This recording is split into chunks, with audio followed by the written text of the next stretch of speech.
मेरा नाम अनन्या है और मेरी उम्र भी 21 साल है। मैं शांतिपुर गांव में रहती हूँ। यह वही गांव है जहां मीरा और अर्जुन की प्रेम कहानी ने एक ऐसा मोड़ लिया था जिसने पूरे गांव को स्तब्ध कर दिया था। लोग आज भी उस कहानी को याद करते हैं, कुछ गहरी उदासी के साथ, कुछ चुप्पी साध कर और कुछ ऐसे जैसे कुछ हुआ ही न हो। लेकिन मैं उस कहानी को कभी नहीं भूल सकती। मीरा मेरी बचपन की सबसे अच्छी दोस्त थी। हमने साथ खेलना, पढ़ना और बढ़ना सीखा था। और अर्जुन, वह मेरे बड़े भाई जैसा था। इसलिए जब वह सब हुआ तो ऐसा लगा जैसे मेरी अपनी ही दो परछाइयां हमेशा के लिए मुझसे दूर हो गई हों। मीरा और अर्जुन बचपन से ही एक दूसरे को चाहते थे। उनका स्नेह केवल शारीरिक आकर्षण नहीं था, बल्कि एक पवित्र बंधन था। इसे सिर्फ बचपना या कम उम्र का प्यार कहना मीरा और अर्जुन के साथ अन्याय होगा। वास्तव में यह दुर्भाग्यपूर्ण घटना सच्चे और निस्वार्थ प्रेम का उदाहरण है। जरूरत है इस प्रेम को समझने और समझाने की, ताकि फिर कभी किसी प्रेमी जोड़े की लाशें किसी पेड़ से झूलती हुई न मिले। प्रसिद्ध ऐतिहासिक स्थल चित्रकूट से लगभग 10 किलोमीटर दूर एक गांव है रामनगर, जहां ज्यादातर साधारण पृष्ठभूमि के लोग रहते हैं। चित्रकूट आने वाले पर्यटकों का रामनगर में दिखना आम बात है, जिनमें से कई बाहरी भी होते हैं। रामनगर से सटा गांव शांतिपुर भी पर्यटकों की आवाजाही से अछूता नहीं रहता।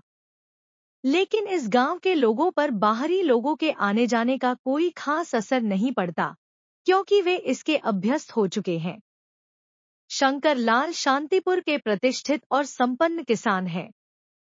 कुछ दिन पहले ही उन्होंने अपनी 19 वर्षीय बेटी मीरा की शादी पास के गांव किशनपुर में अपने बराबर के परिवार में तय कर दी थी। शादी 15 मार्च को होनी तय हुई थी, इसलिए शंकर लाल शादी की तारीख तय होने के बाद से ही व्यस्त थे। गांव में लड़की की शादी आज भी एक बड़ी जिम्मेदारी होती है। शादी के एक हफ्ते पहले से ही रीति रिवाजों का जो सिलसिला शुरू होता है, वह शादी के एक हफ्ते बाद तक चलता है। ऐसी ही एक रस्म होती है हल्दी लगाना, जिसमें महिलाएं दुल्हन को हल्दी लगाती हैं और मंगल गीत गाती हैं। यह रस्म मीरा की शादी के 3 दिन पहले यानी 12 मार्च को होनी थी। हालांकि मार्च का महीना शुरू हो चुका था, लेकिन हल्की ठंड अभी भी महसूस हो रही थी। शंकर लाल उत्साहपूर्वक आसपास के गांवों में जाकर बेटी की शादी के निमंत्रण पत्र बांट रहे थे। सुबह जल्दी मोटरसाइकिल लेकर निकलते थे और देर रात तक वापस आते थे। 12 मार्च को भी वे निमंत्रण पत्र बांटकर शांतिपुर की तरफ लौट रहे थे कि तभी उनकी पत्नी का फोन आ गया। मोटरसाइकिल किनारे खड़ी करके उन्होंने पत्नी से बात की तो उनके पैरों तले से जमीन खिसक गई। पत्नी ने घबराहट में बताया कि जब वह हल्दी की रस्म पूरी करके घर आई तो मीरा घर में नहीं मिली। वह पूरे गांव में बेटी को ढूंढ चुकी है। पत्नी की बात सुनकर उन्होंने बेचैनी से पूछा, और अर्जुन? वह भी घर पर नहीं है। पत्नी का यह जवाब सुनकर उनके हाथ पांव ठंडे पड़ गए। जिस बात का डर था वही हो गया था। 20 वर्षीय अर्जुन उन्हीं के गांव का लड़का था। उसके पिता गोपाल से उनके पुरखों के संबंध थे, लेकिन पिछले कुछ दिनों से ये संबंध तनावपूर्ण हो गए थे, जिसकी अपनी वजह थी। इस कारण पर विचार करते हुए शंकर लाल ने फिर मोटरसाइकिल शुरू की और तेजी से गांव की तरफ चल पड़े। मीरा और अर्जुन का एक साथ गायब होना उनके लिए चिंता और तनाव का कारण था। 3 दिन बाद बारात आने वाली थी। आसपास के गांवों के रिश्तेदारों और समाज में बेटी की शादी की चर्चा हो चुकी थी। यह सवाल बार बार उनके दिमाग में घूम रहा था कि कहीं मीरा अर्जुन के साथ तो नहीं भाग गई। अगर ऐसा हुआ तो वे और उनकी प्रतिष्ठा दोनों कहीं के नहीं रहेंगे। फिर क्या होगा, यह सोचते ही शरीर से छूटते पसीने ने हल्की ठंड का भी लिहाज नहीं किया। गांव पहुंचे तो यह बुरी खबर फैल चुकी थी कि आखिरकार मीरा और अर्जुन भाग ही गए। काफी ढूंढने के बाद भी उनका कोई पता नहीं चल पा रहा था। घर आकर उन्होंने नजदीकी लोगों से सलाह-मशविरा किया और रात 9 बजे के लगभग किशनगढ़ पुलिस थाने जाकर बेटी की गुमशुदगी की रिपोर्ट दर्ज कराई। उन्होंने अर्जुन पर मीरा के अपहरण का संदेह भी जताया। थाना प्रभारी R.K. वर्मा ने रिपोर्ट दर्ज की और कार्रवाई में जुट गए। बुंदेलखंड क्षेत्र में सम्मान सबसे बड़ी चीज होती है। एक जवान लड़की जिसकी शादी 3 दिन बाद होनी हो, अगर दुल्हन बनने से पहले गांव के ही किसी लड़के के साथ भाग जाए और यह बात सबको मालूम हो जाए तो झगड़ा और हिंसा होते देर नहीं लगती। इसलिए पुलिस वालों ने तुरंत कार्रवाई की और मीरा और अर्जुन की तलाश शुरू कर दी। R.K. वर्मा ने तुरंत इस बात की सूचना रामनगर थाने के प्रभारी SP सिंह को दी। वह भी बिना देर किए किशनगढ़ थाने पहुंच गए। पुलिस अधिकारियों ने अपनी संक्षिप्त बैठक में तय किया कि दोनों अभी ज्यादा दूर नहीं गए होंगे, इसलिए तुरंत चित्रकूट बस स्टैंड और करवी रेलवे स्टेशन की तरफ टीमें रवाना कर दी गईं।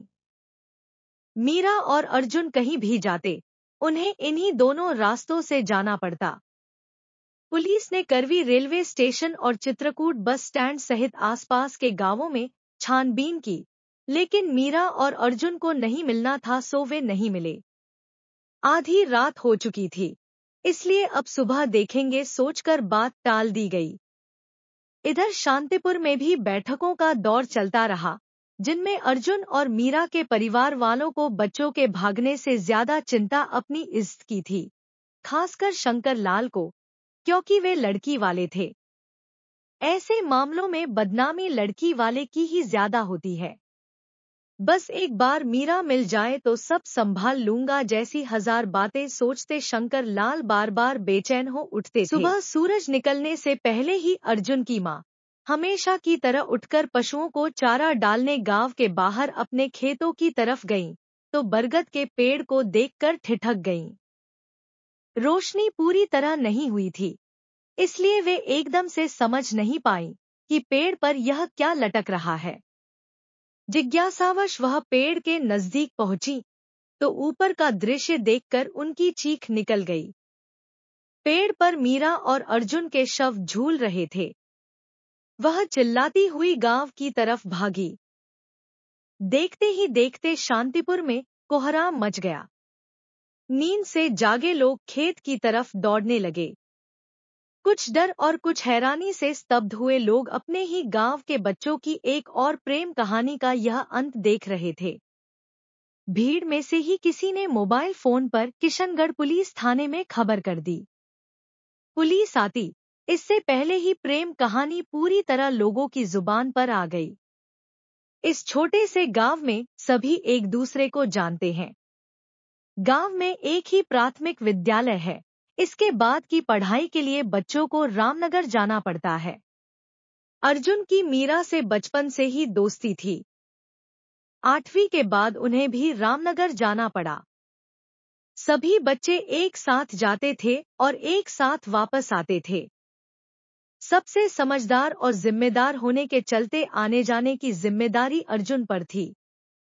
बच्चे खेलते कूदते, मस्ती करते आते जाते थे।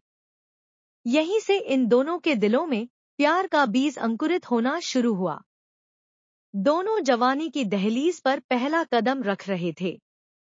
बचपन जा रहा था और दोनों में शारीरिक बदलाव भी आ रहे थे। साथ आते जाते मीरा और अर्जुन में नजदीकियां बढ़ने लगी और कब दोनों को प्यार हो गया, उन्हें पता ही नहीं चला। हालत यह हो गई थी कि दोनों एक दूसरे को देखे बिना नहीं रह पाते थे। यह प्यार प्लेटोनिक था, जिसमें शारीरिक आकर्षण कम, एक रोमांटिक अनुभूति ज्यादा थी। शांतिपुर से लेकर रामनगर तक दोनों तरह तरह की बातें करते जाते थे तो रास्ता छोटा लगता था। मीरा को लगता था कि यूं ही अर्जुन के साथ चलती रहे और रास्ता कभी खत्म ही न हो। यही हालत अर्जुन की भी थी। उसका मन होता कि मीरा की बातें सुनता रहे, उसके खूबसूरत चेहरे को निहारता रहे और उसे निहारता देख मीरा शर्म से सिर झुकाए तो वह बात बदल दे। दुनियादारी, समाज, धर्म और जाति की बंदिशों और उसूलों से परे यह प्रेमी जोड़ा अपनी एक अलग दुनिया बसा बैठा था। अब दोनों आने वाली जिंदगी के सपने बुनने लगे थे, ख्वाबों में एक दूसरे को देखने लगे थे। अब तक घर और गांव वाले इन्हें बच्चा ही समझ रहे थे। इधर इन बच्चों की हालत यह थी कि दिन में कई बार एक दूसरे को आई लव यू बोले बिना इनका खाना नहीं पचता था। दोनों एक दूसरे की पसंद का खास ख्याल रखते थे, यहाँ तक कि टिफिन में खाना भी एक दूसरे की पसंद का ले जाते थे और साथ बैठकर खाते थे। प्यार का यह रूप कोई देखता तो निहाल हो उठता, लेकिन सच्चे और आदर्श वाले प्यार को नजर जल्द लगती है, यह बात भी 100% सच है। मीरा तो अर्जुन के प्यार में ऐसी खोई की कॉपी किताबों में भी उसे प्रेमी का चेहरा नजर आता था। नतीजतन 9वीं कक्षा में वह फेल हो गई। इस पर घर वालों ने स्कूल से उसका नाम कटवा दिया, लेकिन उसके दिलो दिमाग में अर्जुन का नाम कुछ इस तरह लिखा था कि दुनिया की कोई ताकत उसे मिटा नहीं सकती थी। स्कूल जाना बंद हुआ तो वह बिना अर्जुन के और बिना उसके अर्जुन छटपटाने लगा। दिन भर घर में पड़ी मीरा मन ही मन अर्जुन के नाम की माला जपती रहती थी और अर्जुन दिन भर उसकी याद में खोया रहता था। सुबह जैसे ही स्कूल जाने का वक्त होता था तो मीरा हिरनी की तरह कुलांचे मारते सड़क पर आ जाती थी। दोनों कुछ देर बातें करते और फिर शाम का इंतजार करते रहते। जैसे ही आने का वक्त होता था तो मीरा गांव के छोर पर पहुंच जाती। दोनों का दिल से अख्तियार हटने लगा था।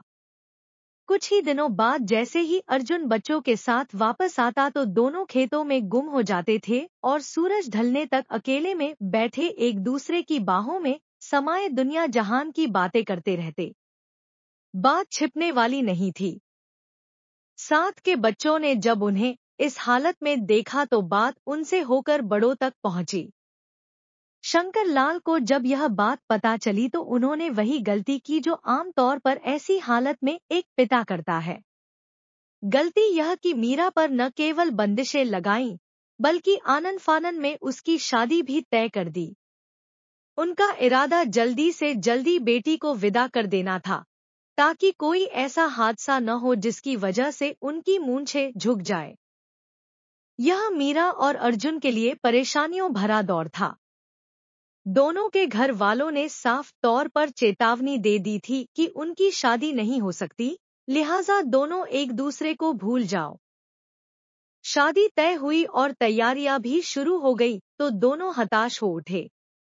दोनों जवानी में पहला पांव रखते ही साथ जीने मरने की कस्में खा चुके थे, लेकिन घर वालों से डरते और उनका लिहाज करते थे। इसी समय उन्हें समाज की ताकत और अपनी बेपसी का एहसास हुआ। यह भी वे सोचा करते थे कि आखिर उनकी शादी पर घर वालों को ऐतराज क्यों है। प्रेम प्रसंग आम हो चुका था, इसलिए दोनों का मिलना जुलना कम हो गया था। शादी की रस्में शुरू हुई तो मीरा को लगा कि वह बगैर अर्जुन के नहीं रह पाएगी। फिर भी वह खामोशी से वह सब करती जा रही थी जो घर वाले चाहते थे। मीरा अब एक ऐसे मोड़ पर खड़ी थी जहां से कोई रास्ता अर्जुन की तरफ नहीं जाता था। घर वालों के खिलाफ भी वह नहीं जा पा रही थी और अर्जुन को भी नहीं भूल पा रही थी। उसे लगने लगा था कि वह बेवफा है। ऐसे में जब मंगेतर राघव का फोन आया तो वह और भी घबरा उठी, क्योंकि इन सब बातों से अनजान राघव भी प्यार जताते हुए यह कहता रहता था कि हम दोनों अपनी सुहागरात 15 मार्च को नहीं बल्कि 14 मार्च को वैलेंटाइन डे पर मनाएंगे। अर्जुन के अलावा कोई और शरीर को छुए, यह सोचकर ही मीरा की रूह कांप उठती थी। लिहाजा उसने जी कड़ा कर एक सख्त फैसला ले लिया और अर्जुन को भी बता दिया।